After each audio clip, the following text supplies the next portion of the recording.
दोस्तों, आज हम आपको एक हाफिज़ कुरान कनवारी लड़की का ऐसा वाक़या सुनाने जा रहे हैं जिसे सुनकर आप लोग सजदे में गिर जाएंगे। ये कहानी है एक हाफिज़ा लड़की की जिसने 3 सर है वाले बच्चे को जन्म दिया। आपको बताना है कि इसमें गलती किसकी थी। क्या हाफिज़ा लड़की की थी या फिर किसी और की? जानने के लिए उस कहानी को आखिर तक ज़रूर सुनें। ये कहानी आपको है एक लड़की की ज़बानी सुनाते हैं जिसने अपनी आंखों से ये वाक़या देखा था। मेरा नाम होरीन है और जो कहानी मैं आपको सुनाने जा रही हूँ ये किसी और घर की नहीं बल्कि मेरे अपने घर की एक दिखी दास्तान है। मैं FSC की तालबा थी और मेरे बाप ने मेरा एडमिशन शहर के एक बहुत अच्छे कॉलेज में करवाया था। मेरा ताल्लुक गांव से था और हमारे गांव में बहुत ज़्यादा ज़मीनें थीं। मेरे ओबा का गांव में बहुत चर्चा था। जैसे ही मेरी IFSC मुकम्मल हुई, अबा का यही कहना था कि अब मैं वापस गांव जाऊं और कुछ वक्त वहां गुजारूं, क्योंकि मुझे शहरी ज़िंदगी ज़्यादा पसंद थी। मैं गांव इतना नहीं आती थी और मुझे नहीं मालूम था कि गांव का माहौल कैसा है। लेकिन अब मैं अबा के साथ गांव जा रही थी और अबा बहुत खुश थे। रास्ते में अबा ने मुझे बताया कि तुम्हारी एक सहेली तुम्हारे साथ रहने आ रही है ताकि तुम्हारा दिल बहल जाए। अबा की बात सुनकर मैं चौंक गई और कहने लगी, आबा, मेरी तो कोई सहेली नहीं है, सब सहेलियां शहर की हैं। आबा मुस्कुराकर कहने लगे, मैंने एक लड़की को तुम्हारे साथ रहने की दावत दी है ताकि तुम्हारा दिल बहल जाए।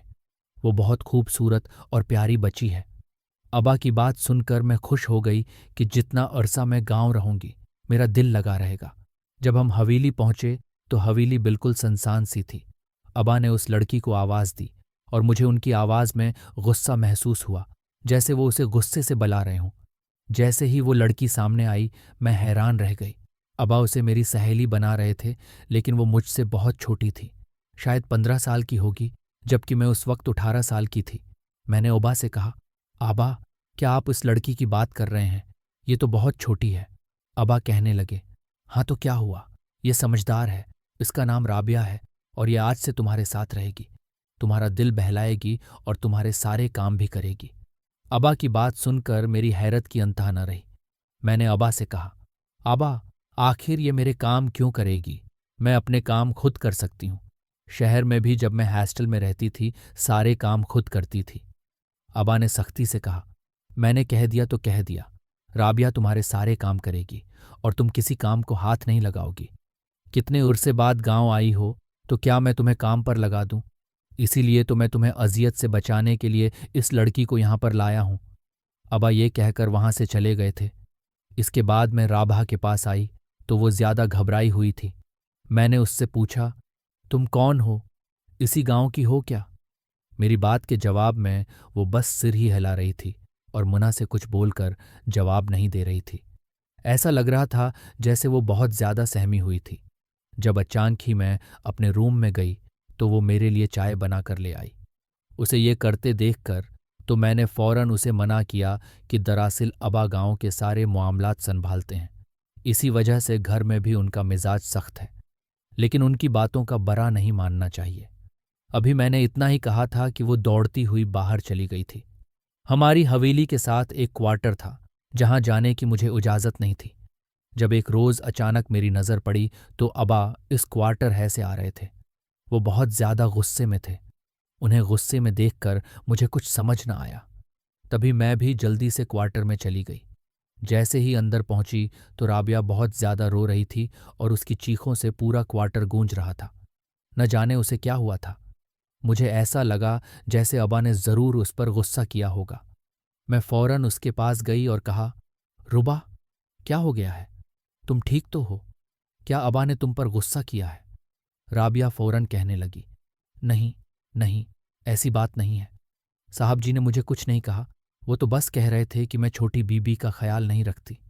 राबिया मुझे छोटी बीबी कह रही थी। मैं मुस्कुरा दी और कहा, देखो, अगर तुम यहां से जाना चाहती हो तो चली जाओ, मुझे कोई मसला नहीं है। मैं अबा से कल ही बात करूंगी कि वो तुम्हें वापस भेज दें। मेरी बात पर वो घबरा कर कहने लगी, नहीं, नहीं, ऐसी बात बिल्कुल नहीं करना। आपकी वजह से साहब जी मुझ पर गुस्सा करते हैं। आप उन्हें कुछ मत कहना प्लीज, वरना वो मुझ पर और गुस्सा करेंगे। मैं उसकी बातों को सच समझ बैठी थी, लेकिन राबिया मुझसे झूठ बोल रही थी। क्योंकि उसकी गर्दन पर लाल निशान देखकर मेरे पैरों तले ज़मीन निकल गई थी। मैं जान गई थी कि राबिया मुझसे ज़रूर कुछ छिपा रही है। मैं बहुत ज़्यादा घबरा गई थी। अगले रोज़ मैंने अबा से इस बारे में बात करने का सोचा था। तभी मैं अबा के पास गई और कहने लगी, आबा, आप राबिया पर कुछ ज़्यादा ही गुस्सा नहीं करते? अबा इस वक्त चाय पी रहे थे तो गौर से मुझे देखने लगे और कहने लगे, क्या हुआ? क्या तुमने राबिया से कुछ कहा है या राबिया ने तुम्हें कुछ बताया है? मैंने कहा, नहीं, नहीं, ऐसी बात नहीं है। लेकिन असल में राबिया बहुत ज़हनी दबाव में रहती है। मैं चाहती हूं कि आप उसे वापस भेज दें। अबा गुस्से में आकर कहने लगे, ठीक है, फिर मैं समझा दूंगा। इस बार ऐसा समझाऊंगा कि वो मेरी बात ज़रूर मानेगी। ये कहते साथ वो उठने लगे थे जब मैं अबा के पीछे भागी थी। मैं जान गई थी कि अबा यकीनन अब दोबारा राबिया के पास जा रहे हैं। मैंने अबा से कहा, प्लीज़ ऐसा मत करें, इस बेचारी का कोई कसूर नहीं है। मैंने जैसे ही उनके घर में एक निगाह दौड़ाई तो उनका घर हर चीज़ से मज़ीन था। उनके घर में ज़रूरत की हर चीज़ थी, लेकिन उनका घर मिट्टी का बना हुआ था। जब उन्होंने कहा कि तुम्हारे बाप का हम पर बहुत करम है, तुम्हारे बाप ने हमें मुआफ़ कर दिया है, ये बातें सुनकर मैं सुनाटे में आ गई थी। मैंने राबिया की माँ से पूछा, आखिर आप कहना क्या चाहती हैं और अब आप राबिया को क्यों नहीं आने देती? जब उसकी माँ ने नज़रें चरा लें तो मैंने जल्दी से उनसे कहा, देखें, मैं ये सच हूँगा, जानना चाहती हूँ, इसीलिए यहाँ आई हूँ। मैंने इतना ही कहा था कि उसकी माँ ज़ोर ज़ोर से रोने लगी और कहने लगी, माफ़ कर दें, हम क्या करते? दरअसल इसमें मेरे शौहर की गलती है। मेरे शौहर ने अपनी बेटी का सौदा किया है। मेरा शौहर तुम्हारे बाप का बहुत बड़ा मकरूज़ था। उसने तुम्हारे बाप को बहुत कर्जा देना था, लेकिन तुम्हारे बाप हैं ने मेरे शौहर को कर्जा वापस करने की आखिरी तारीख पिछले कुछ महीने की बताई थी। मेरा शौहर हमेशा जुआ खेलता रहता था और जुआ हार जाता था। उसने यही सौदा किया और मेरी बेटी को तुम्हारे बाप के हवाले कर दिया था। मैंने जैसे ही उनकी ये बातें सुनी तो मुझे ऐसा लगा जैसे किसी ने मुझे गहरी खाई में धकेल दिया हो। ये मैं क्या सुन रही हूँ? मेरा बाप उस सब में मुलव्वस था। मैंने कभी सोचा नहीं था। मैं उनसे कहने लगी कि देखें आंटी, मुझे साफ साफ बताएं, क्या इसमें मेरे बाप का भी कसूर है? वो कहने लगी कि हाँ, मालिक का कसूर तो बहुत ज़्यादा है। ये जुआ मालिक ही तो लगवाता था। दूसरी तरफ तुम्हारा बाप ही था जो जुआ खेल रहा था और मेरा शौहर तुम्हारे बाप से जुआ हार गया था। वो वैसे ही बहुत ज़्यादा मकरूज़ था। इसी वजह से तंग आकर उसने मेरी बेटी को बेच दिया। मुझे लगा था कि तुम्हारा बाप इनकार होगा, कर देगा, पर जैसे ही तुम्हारे बाप ने मेरी कम सिन बच्ची को देखा तो तुम्हारे बाप की नीयत डगमगाने लगी और फिर वो मेरी बेटी को लेकर चला गया। मैं नहीं जानती कि उसने मेरी बेटी के साथ किया क्या, लेकिन बदले में उसने हमें रहने के लिए बहुत आसानियां दी हैं। ये देखो, ये सारी मशीनें और ये सारी चीज़ें तुम्हारे बाप ने ही दी हैं। मैं तो ये चाहती हूँ कि मेरी बेटी जहाँ भी रहे, खुश रहे। मैं तुम्हारे बाप की बहुत शुक्रगुजार हूँ, पर मुझे इस बात का यकीन नहीं था कि तुम्हारा बाप मेरी बेटी को सच में अपने साथ ले जाएगा। वो ये कहते ही बलक बलक कर रोने लगी थी, जबकि मेरे चेहरे का रंग तो उड़ गया था। मुझे अपने बाप पर इंतहाई गुस्सा आ रहा था। अभी तो मुझे राबिया की माँ को ये खबर देनी थी कि वो हामला है, लेकिन मुझे लग रहा था जैसे अगर मैंने उसे ये खबर दी तो वो बर्दाश्त नहीं कर पाएगी। मैं वापस हवेली आ गई थी। मेरा सिर दर्द से फट रहा था। मेरे वापसी के दिन करीब आ चुके थे। मुझे अब किसी यूनिवर्सिटी में एडमिशन लेना था। मैं शहर जाना चाहती थी, लेकिन जब तक मैं इस मामले को हल न कर लेती, मैं शहर बिल्कुल नहीं जा सकती थी। मुझे अपने बाप की सच्चाई जाननी थी, इसीलिए बाप के कहने के बावजूद मैं गांव में ही रही थी और बस ये बहाना बना दिया था कि मुझे गांव की आबो हवा बहुत अच्छी लग रही है और मेरी सेहत यहाँ आकर बिल्कुल ठीक हो गई है और राबिया की कंपनी तो मैं बहुत इंजॉय करती हूँ। एक रोज़ मैंने अपने अब्बा से कह दिया कि आबा, आखिर कब तक आप मुझसे ये सच छिपाएंगे? मेरी बात सुनकर अब्बा के चेहरे का रंग उड़ गया।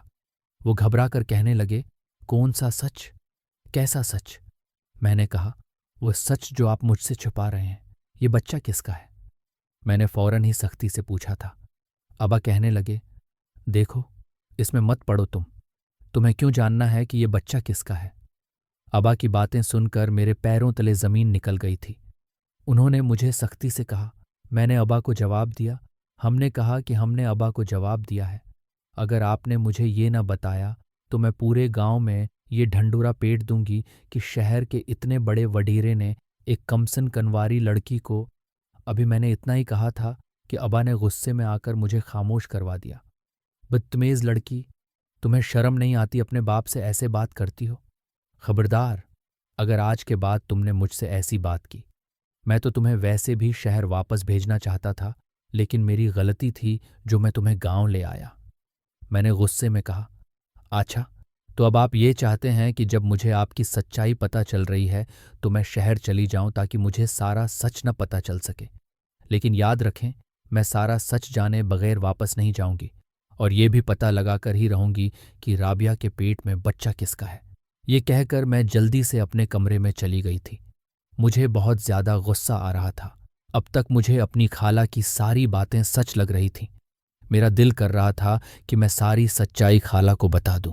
मैंने जैसे ही सारी सच्चाई खाला को बताई तो वो भी अपने कानों को हाथ लगाने लगी थी और कहने लगी, अभी भी तुम्हें कह रही हूं कि जल्दी से वापस आ जाओ, इससे पहले कि तुम्हारे बाप के साथ तुम्हारी भी पूरे गांव वालों में बदनामी हो जाए। मैंने खाला को कहा, मैं इतना जल्दी आपके पास नहीं आना चाहती, मुझे सारा सच जानना है। तभी उस रोज मेरा बाप जमीनों पर गया हुआ था और मुझे ये मौके ठीक लगा। मैंने जल्दी से राबिया को हवेली में बुला लिया था। राबिया सीढ़ियों पर थी जब मैंने उसे धक्का देकर इसका एक बाजू पकड़ लिया। राबिया चीखें मार रही थी। मैंने फौरन कहा, अगर तुमने ये सच्चाई न बताई कि ये बच्चा किसका है तो तुम्हारे साथ साथ ये नाजायज वजूद भी खत्म हो जाएगा। मेरी बात सुनकर राबिया ने फौरन कहा था, बीबी जी, मैं आपको सारी सच्चाई बताती हूं, लेकिन प्लीज मेरी जान बचा लें। यूं मैंने जल्दी से उसे वापस खड़ा किया। फिर सारी सच्चाई उसने मुझे बताई। जब उसने मुझे सच्चाई बताई तो सुनकर मेरी रूह कांपने लगी। और आप इतने गुस्से में क्यों हैं? मुझे समझ नहीं आ रही थी कि आखिर अबा राबा के साथ इतने गुस्से में क्यों हैं। पर कुछ देर बाद अचानक ही मुझे जो खबर मिली थी वो सुनकर मेरी रूह फना हो गई थी, क्योंकि कुछ दिन बाद ही राबा को अचानक से बुखार हो गया था और वो हवेली नहीं आई। मैं बहुत ज्यादा परेशान हो गई थी। अब आप मुझे कहते थे कि अब देखो, राबिया से काम मत करवाओ, अब तो तुम खुद भी काम करना चाहिए। 2 महीने तक तुमने खूब आराम कर लिया है। मैंने उसी लिए राबिया को रखा था ताकि तुम हो।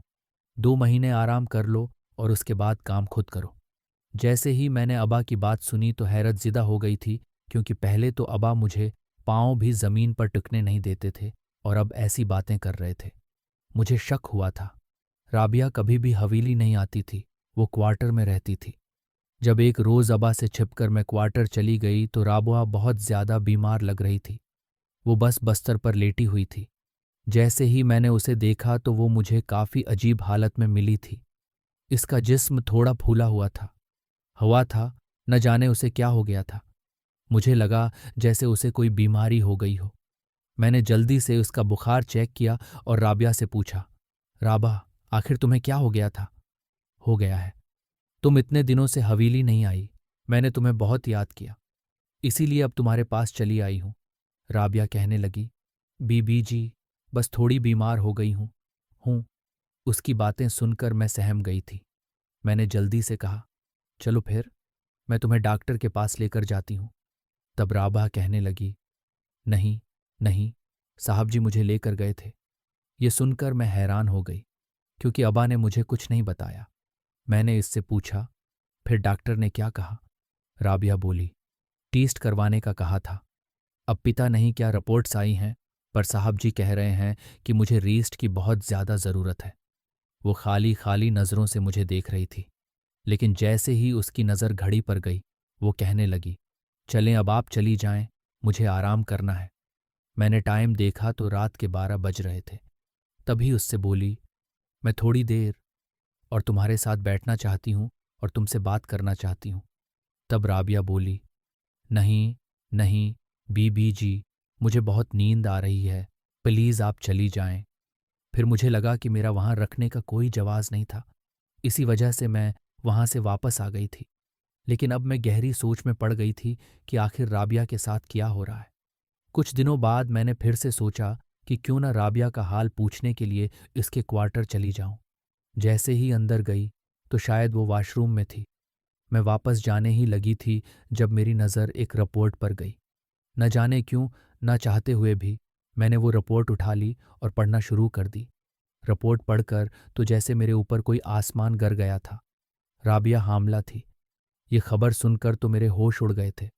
मुझे समझ नहीं आ रही थी कि राबिया के साथ क्या हो रहा है और ये बच्चा किसका था। मैं जल्दी से हवेली वापस आ गई थी। मैं बहुत ज्यादा परेशान हो गई थी। अबा हमेशा मुझसे यही पूछते थे कि क्या हुआ है, तुम्हें कोई परेशानी है। जब मैंने अबा को कहा, नहीं नहीं, ऐसी बात नहीं है। आप मुझे राबिया के घर वालों का पता लगाना था कि आखिर वो कैसे लोग हैं और वो कहाँ रहते हैं, क्योंकि जब तक मुझे ये पता न चलता तब तक मैं सुकून है से नहीं जी सकती थी। राबिया हमारी हवेली में काम करती थी।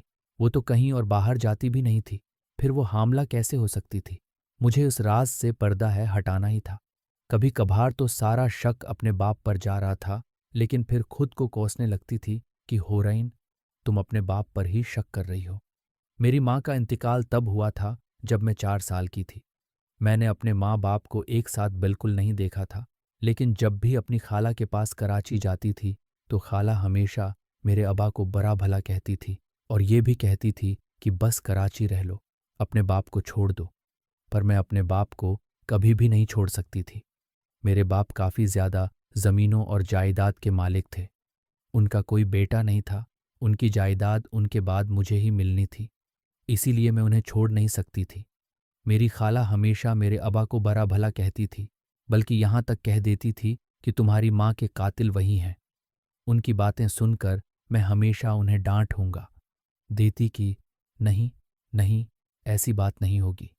मतलब मेरे अबा मेरी माँ को क्यों मारेंगे। पर मेरी खाला सर्द आहें भरती थी। वो कहती थी कि तुम्हें नहीं पता, जब तुम पैदा हुई थी तब ये कहकर ही उसने तुम्हारी माँ को मार दिया कि तुमने एक बेटे को क्यों नहीं जन्म दिया, एक बेटी को क्यों जन्म दिया है। मैंने जैसे ही खाला की ये बातें सुनी थीं, तब से मेरे दिल में अबा के लिए जो मोहब्बत थी वो कम हो गई थी। इसी वजह से मेरा गांव में दिल ही नहीं लगता था।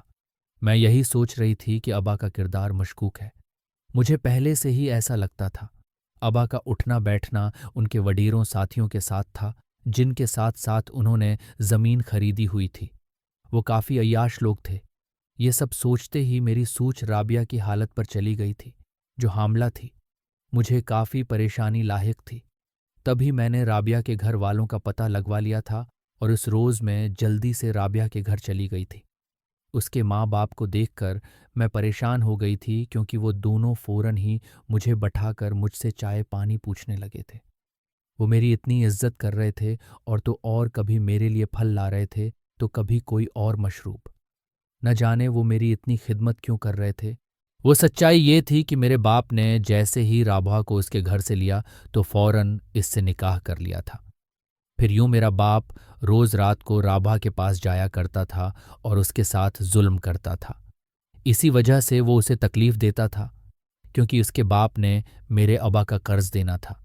मेरा बाप ये चाहता था कि जब उसका बाप तकलीफ होगा तो वो उसे तकलीफ देता था। मैं देखे तो उसे एहसास हो कि उसने कितनी बड़ी गलती की है। यूं राबा सारी जिंदगी जुल्म सहती रही, लेकिन जब मेरे बाप को पता चला कि राबा की तबीयत खराब है तो वो खुद ही उसे अस्पताल लेकर गया। फिर डॉक्टर ने जैसे ही बताया कि वो पेट से है तो मेरा बाप उसका ख्याल रखने लगा। तभी तो उसने मुझे मना किया था कि अब राबा से कोई काम नहीं करवाना। उसके फौरन बाद ही मेरे बाप को पता चला कि राबा वारिस देने वाली है तो मेरा बाप और भी ज्यादा खुश हो गया और मुझसे भी चढ़ने लगा। मेरे बाप ने तो मुझे ये भी तनी दिए कि मेरी माँ ने तो एक लड़की को पैदा किया, काश वो बेटे को पैदा करती तो अब उसकी हकमरानी होती। ये सुनकर मेरा दिल टूट चुका था, पर अब मैं जान गई थी कि मेरे अबा का रवैया मेरे साथ इतना बुरा क्यों था, क्योंकि वो जानता था कि उसका वारिस आने वाला है। मैंने राबिया को कहा, तुम फिक्र हो मत करो, तुम तो बेकसूर हो, तुम तो बेगुनाह हो, तुम्हारे साथ बहुत बड़ा हुआ है, लेकिन मेरे अबा को सज़ा तो ज़रूर मिलेगी।